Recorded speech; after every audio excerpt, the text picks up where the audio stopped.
I'm going to just simply tell you the rules. They're very simple. Each of my panelists, after I introduce them, will have 10 minutes to speak to the topic. They chose the topic. I have no clue what they're going to say. And then once everyone has had a turn, we will come round to the audience and simply have a very fun, dynamic engagement. And of course, you're welcome to put up your hand.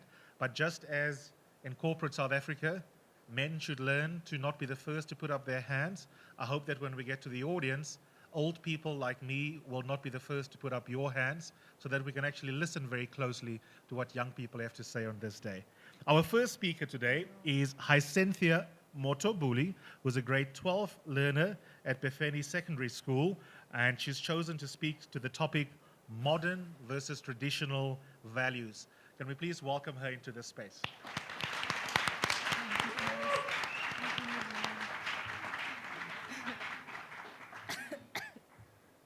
Yeah.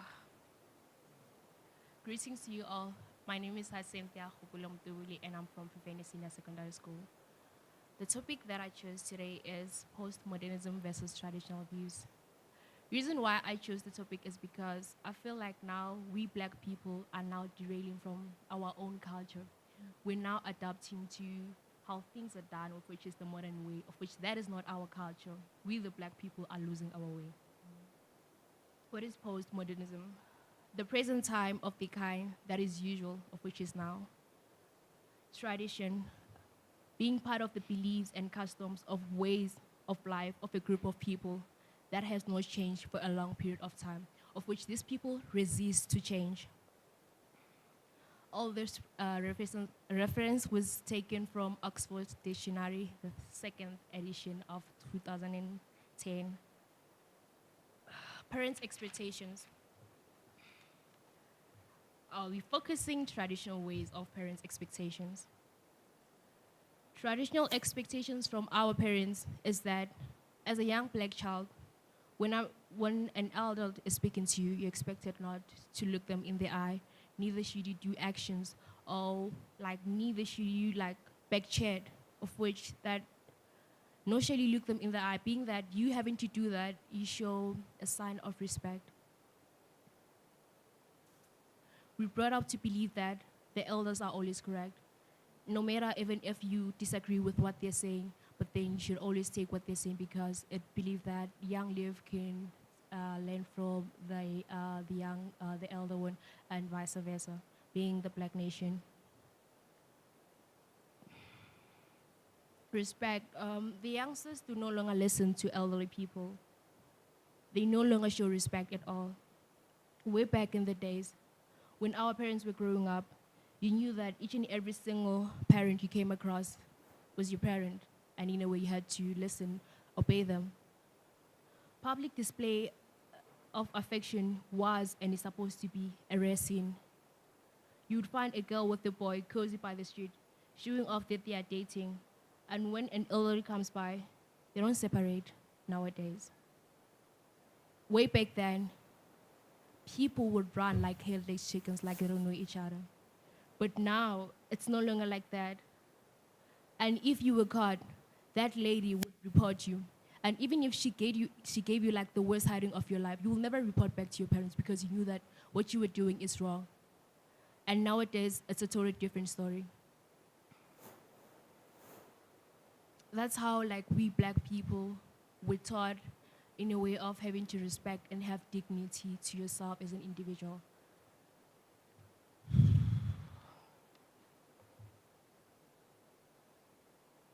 We're taught that not to speak with an elderly, holding your figure, staring at them.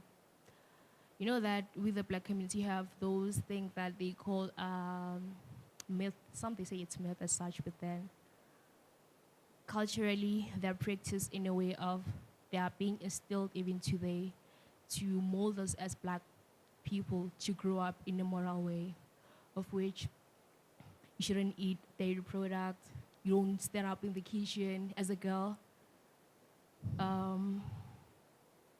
When your older is talking to you, you should take their word to consideration in such. But then there are some of the things that are being practiced as the black community, and when you ask why, you're never given reasons why. They always tell you that back days when our parents told us such, we'll never ask why. New the generation today, it's a different story with us. Modernity is marked by these three postmodernists by at least three features, of which is the desire to overcome prejudice and achieve objectivity, the notion that the progress was here to stay, a set of distinctions which were supposed to make it so that we overcome prejudice and retain progress. For example, coming from a black community, back in the days, our forefathers, a woman's place was known to be in the kitchen or just a stay-at-home mom. But now if we were to check, women rule the world. They are more educated than men. They are the steering wheel of the world. They earn more than men do. Even at schools, if we were to check, majority of the people that excel very well, not that I'm being just discriminating or anything, but it's girls. Because they have a goal. They have a goal. Girls are just different from guys, because with guys, you want to be the it guy, you want to be seen. You're sometimes doing things to fit in with your friends. And you feel like if you're not doing that, you're being called the sissy boy. So with boys, it's a different story. I'm not being racist, remember that. Why we black people have, okay, now this one was quoted from one of the article that I came across. It was written by there's no master pronunciation, Shabalala, some guy. Why we black people have a white wedding followed by traditional wedding. Let's get something clear. A white wedding is a traditional wedding for white people. And yes, it's funny that, for example, a Zulu man and a Bedou woman would choose to celebrate their union in the white way. A tradition that is not theirs. This is not negotiable. It's ironic and shocking that we put our other traditions above our own. We then wonder why our people go into marriages broke and indebted, which it happens. It's costly. We forget that they do not pay lobola, but we black people do. What is so important to us black people that we overlook other cultures and traditions, but make the English culture exceptional? It's as if a couple ends sing as being married until the wife is in a white gown. You would be accused of defying your own culture if you are a Tsonga Pedi man choosing to wed in a Venda tradition, yet practicing the following: the white tradition is okay. What is wrong with us? We are really lost, the black nation.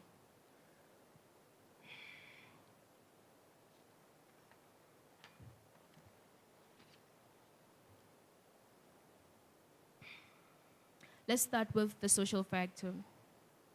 The things that may be affecting us socially would be the fact that as someone who's young, I'm expected not to raise my opinion.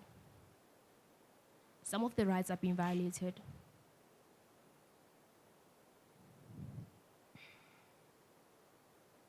I feel like this is too much. No. In this case, freedom of expression. I'm expected not to raise out my opinion and how I view things, more especially in front of elders, or if my views are going to disagree with the view of an elder. Because why? It's going to be seen that I'm being disrespectful to my elders. So now it becomes one way of respect, of which respect is a two-way thing. But then in our society, me as a young person, I'm expected to respect my elders and to take whatever they're giving me, even though I may not agree with it, but then I'll have to take it. That's how we were brought up. Those are some of the things that are expected from us. At the end of the day, we are limited to voice out our opinion and to give solutions on the problems that we are facing. Presently, why? Because of respect. Another thing would be the fact that we are expected to become what our community wants us to become. For example, me as a young girl, growing up, I'm told or advised to go to school, get a degree, get married, then after have kids. But then if I tend to change the norm and say, I will go to school, I will get a degree, but then I won't get married or neither have kids. They will see me as deviating from how things used to be. In a way, I'm being disrespectful.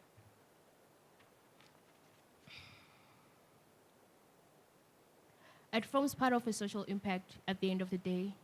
We end up living dreams that are not meant for us. Not everyone will get married. Not everyone will get a degree. But then now with the community models, I'm expected to do all of that so that in a way it limits me as a young person. And then now economically, we're advised to go to school, get degrees, so that we can have better jobs. But then there are people out there that are educated that have more than one degree, but many are still unemployed. They still have no jobs. So in a way, it limits and also discourages those that are studying and those that are still intending to study. Reason being, they feel it's useless because people are more educated, are not getting jobs, that are still out there, that are qualified and probably have like more than one degree. They're still there with nothing to do. In conclusion, parents should engage more with their children, starting from being more open and accommodate the new trends of doing things. Cultural tradition should be more enhanced with care. It should be logically presented. Freedom of children should be granted and monitored in a respectful manner, not policed. Time is constantly moving, so we must also be flexible and develop the changes and emerge from our time. Thank you.